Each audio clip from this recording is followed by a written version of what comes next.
કરવી પડશે। કેમ છો મિત્રો? સ્વાગત છે તમારું અમારી ચેનલ કૃષ્ણા આવી પર। આજે આપણે જાણીશું કે ડુંગળીનો રસ વાળમાં કેટલા સમય સુધી લગાવવો જોઈએ। તો ચાલો શરૂ કરીએ આજનો આ વિડીયો।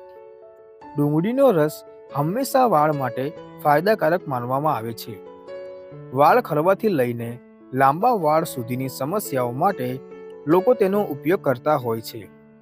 વાસ્તવમાં ડુંગળીમાં સલ્ફર અને ફ્લેવોનોઇડ્સ હોય છે જે વાળના છિદ્રોમાં પ્રવેશ કરે છે અને તેમને મૂળમાંથી પોષણ આપે છે અને પછી નુકસાન થયેલા વાળમાં જીવન લાવવાનું કામ કરે છે।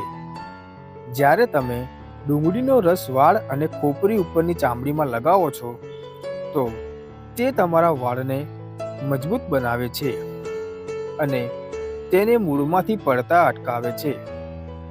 આ સિવાય ડુંગળીમાં રહેલું સલ્ફર વાળને અંદરથી ઘટ્ટ બનાવવામાં મદદ કરે છે જેનાથી વાળનો ગ્રોથ વધે છે અને તેની રચનામાં સુધારો થાય છે। પરંતુ સવાલ એ છે કે સફેદ વાળની સમસ્યા માટે તમે તેનો ઉપયોગ કેવી રીતે કરી શકો। ચાલો આ વિશે વિગતવાર જાણીએ। વાળ પર ડુંગળીનો રસ કેવી રીતે લગાવવો। એક ડુંગળીને છીણી લો અને પછી તેનો રસ કાઢો। આ પછી તેને સરસવના તેલમાં મિક્સ કરી પછી તેને કોટનની મદદથી વાળમાં લગાવો। તમે તમારા વાળમાં ડુંગળીનો રસ 30 મિનિટ સુધી લગાવી શકો છો।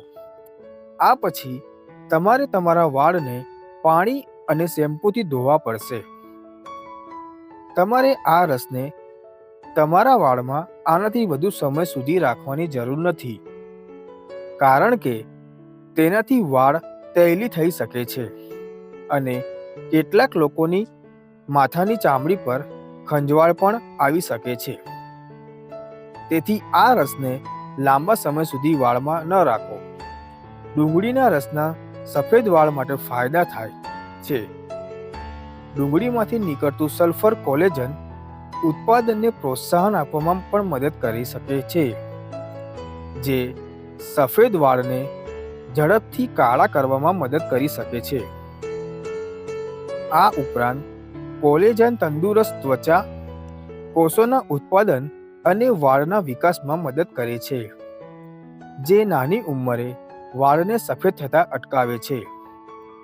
એટલું જ નહીં, તે વાળને સૂર્યપ્રકાશથી થતા નુકસાનથી બચાવે છે જેનાથી વાળ સફેદ થવાની સમસ્યા ઓછી થાય છે। આભાર તમારો મિત્રો વિડીયો જોવા માટે। વિડીયો સારો લાગ્યો હોય તો લાઈક કરજો, કોમેન્ટ કરજો અને અમારી ચેનલ કૃષ્ણા આવીને સબસ્ક્રાઈબ જરૂર કરજો। રોજ જે સાંજે 5 વાગે તમને નવા વિડીયો જોવા મળશે એટલે બેલ આઇકન ઓન કરી લેજો। મિત્રો હું તમને મળું બીજા નવા વિડીયોમાં। ત્યાં સુધી આવજો।